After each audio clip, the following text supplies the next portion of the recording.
सनक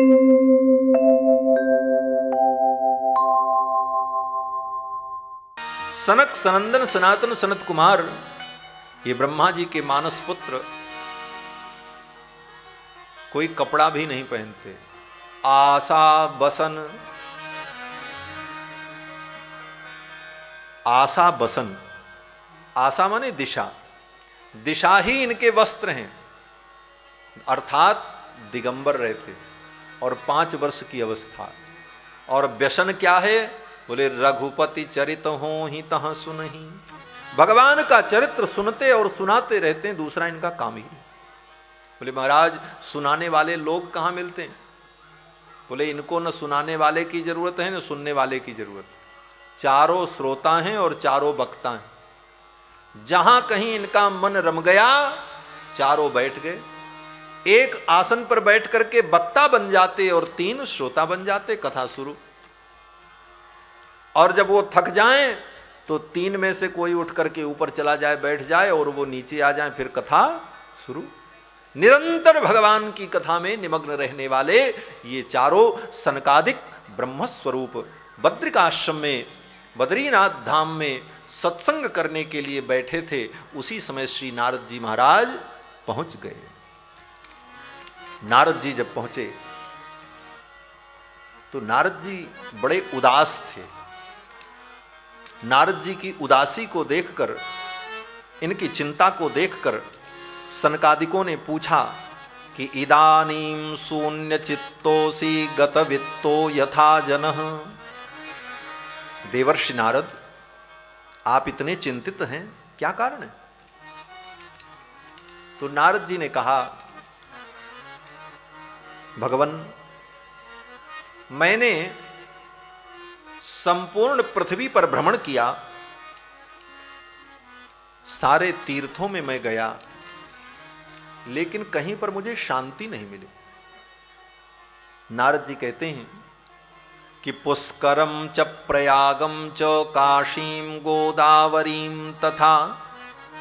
पुष्कर, प्रयाग, काशी, गोदावरी, हरिक्षेत्र, कुरुक्षेत्र, सेतुबंधु, रामेश्वरम, इन समस्त तीर्थों में मैं गया, लेकिन कहीं पर भी मुझे शांति नहीं मिली, क्योंकि कलयुग का प्रभाव सब जगह पहुंच चुका है। नारद जी कहते हैं सत्यम नास्ति, कहीं पर भी मुझे सत्य नहीं दिखाई पड़ा। और तपः शौचम दया दानम च विद्यते, तपस्या नहीं दिखाई पड़ी। तपस्वी तो दिखाई पड़े, तपस्या नहीं दिखाई पड़ी। बोले तपस्वी होना तो सरल है, तपस्या ही होना कठिन। तपस्या क्या है? बोले धर्म का पालन करने में शरीर को जो कष्ट होता है, उस कष्ट को सहर्ष सहन कर लेना ही तप है। जैसे एकादशी का व्रत आपने किया, अब एकादशी का व्रत किया, भूख लगेगी, लेकिन उस भूख को आप प्रसन्नतापूर्वक सहन करते हैं, तो ये आप तप कर रहे हैं। कार्तिक के महीने में, माघ के महीने में सूर्योदय के पहले गंगा में डुबकी लगाई, बहुत ठंडी लगेगी, शरीर कांप जाएगा, कष्ट होगा, लेकिन प्रसन्नतापूर्वक इस कष्ट को आपने सहन किया, तो यही तप है। काया क्लेशो तपः, इस काया को, इस शरीर को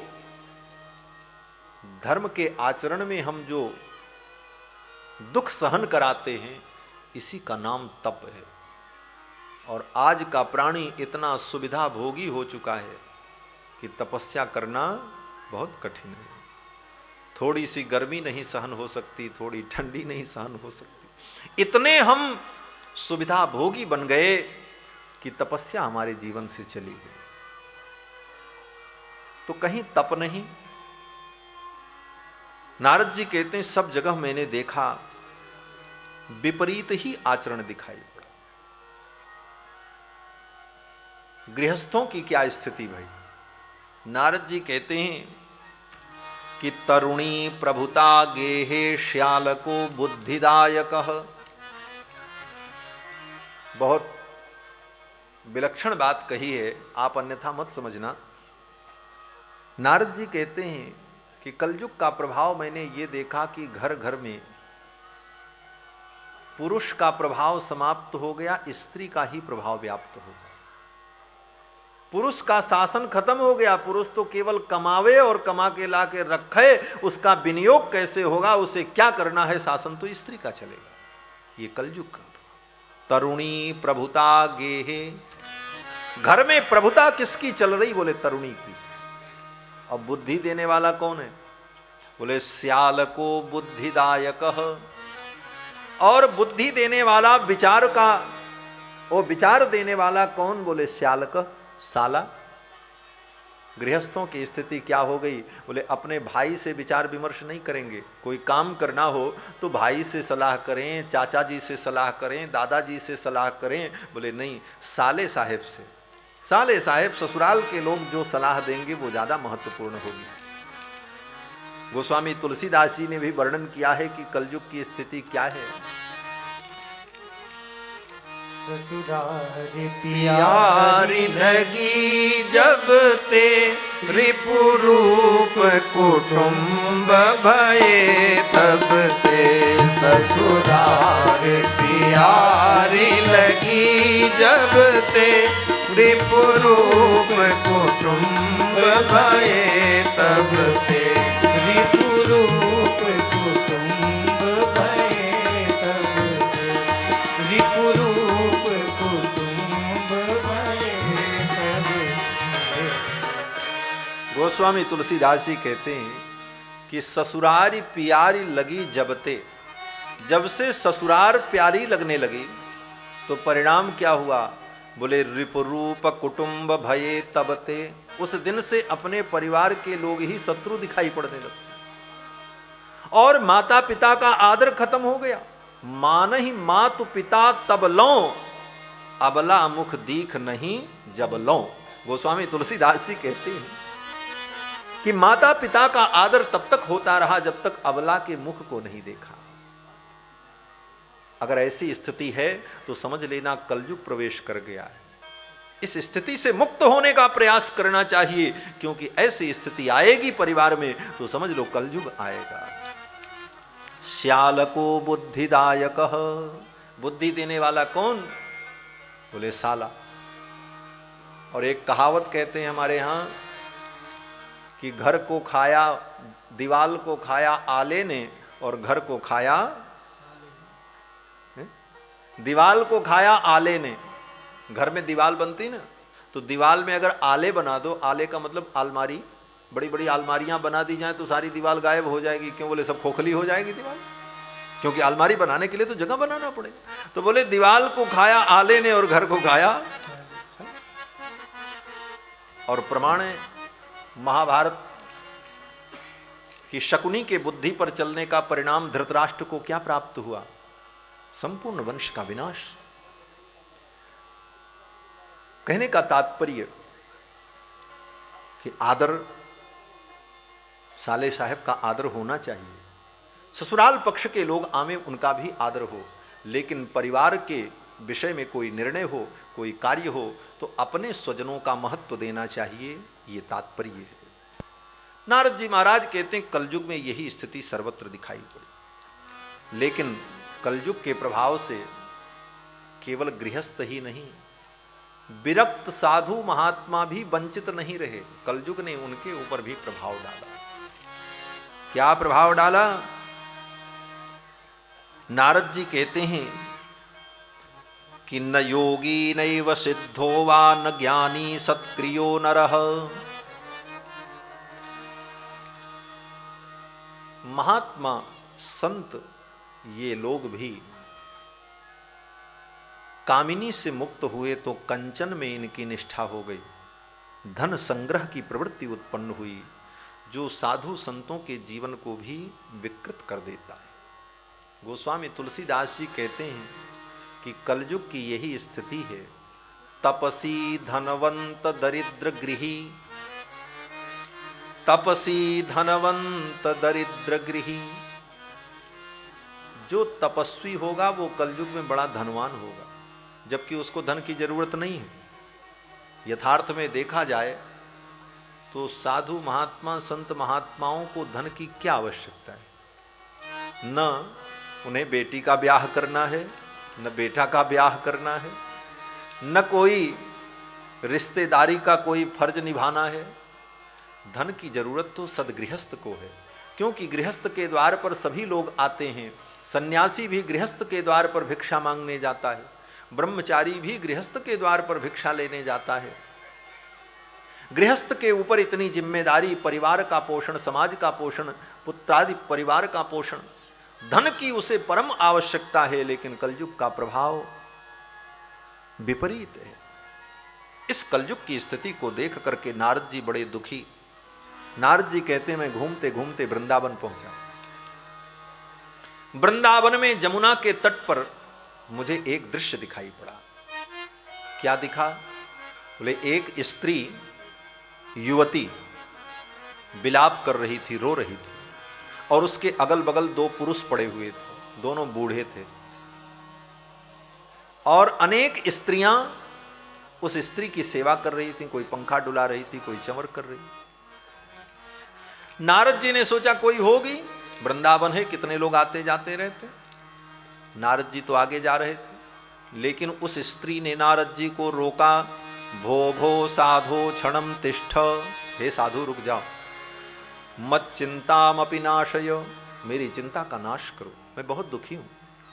नारद जी रुक गए और नारद जी ने पूछा, देवी आप कौन हो, आपका परिचय, और आप दुखी क्यों हो, आपके दुख का कारण क्या? तो उस स्त्री ने नारद जी को बताया। वो स्त्री कौन थी? कोई साधारण स्त्री नहीं थी, साक्षात भक्ति महारानी ही स्त्री के रूप में वृंदावन में विराजमान थी। और वो दोनों जो बूढ़े पड़े थे अगल बगल, वो कौन थे? बोले भक्ति के पुत्र, एक का नाम ज्ञान और दूसरे का नाम वैराग्य।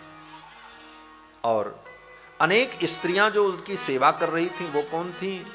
बोले गंगा जमुना सरस्वती कावेरी कृष्ण वेणा तापी गोदावरी तुम्ब भद्रा कृतमाला पयस्वनी, ये पवित्र नदियां ही देवी के रूप में भक्ति महारानी की सेवा कर रही थी। नारद जी ने पूछा कि आप कहाँ से आई हो? तो भक्ति महारानी ने कहा कि उत्पन्ना द्रविणे साहम वृद्धिम कर्णाटके गता, मैं दक्षिण भारत में उत्पन्न हुई, कर्नाटक में आकर के बड़ी हुई। क्वचिन क्वचिन महाराष्ट्रे, महाराष्ट्र में मेरा कहीं कहीं प्रचार प्रसार हुआ।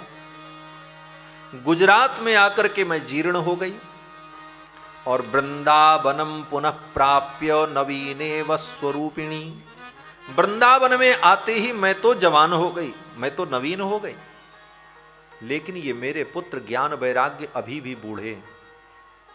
नारद जी ने कहा ये बूढ़े क्यों हो गए? तो भक्ति महारानी ने कहा कि ज्ञान वैराग्य नामानौ काल योगे न जर्जरौ, ये मेरे पुत्र हैं, एक का नाम ज्ञान है, एक का नाम वैराग्य है, और ये दोनों कलयुग के प्रभाव से बूढ़े हो गए। काल योगे न जर्जरौ, इसको आप समझो।